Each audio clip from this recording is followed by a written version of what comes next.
না না আব্বার সব চিংড়ি, হ্যাঁ মাশাআল্লাহ। এই যে দিল হুইল্যান্ডের সাগরে যে এরকম করে আসবে চিংড়ি মাছ, এটা তো কখনো কল্পনাও করতে পারে না মানুষে।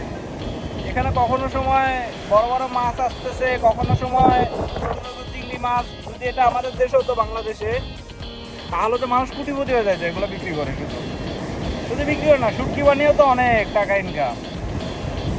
মাশাআল্লাহ মাশাআল্লাহ, আল্লাহর কি রহমতের খেলা। হ্যাঁ দেখছেন, আমাদের দেশে আসে এগুলো কখনো?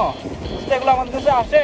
কোথেকে আসে না তো, এগুলো আসে কোথায়? কারণ আমাদের দেশের মানুষে যে পাপ করে মানুষে আজকে এগুলো এখন নেওয়ার পদ্ধতিটা দেখেন, এগুলো কিভাবে নিতেছে। কত করে নিয়ে আসবে? হ্যাঁ আমি যাইতে পারবো না দিকে সাগর না, এখানে এখন এগুলোকে ধোবে, ভালো করে পরিষ্কার করবে, ধুয়ে ধুয়ে এই যেমন ধরেন এই ধুইতেছে। এখন হালকা বালু আছে তো, ওই জন্য বালুটাকে দূর করতে হলে এভাবেই করতে হবে। লাল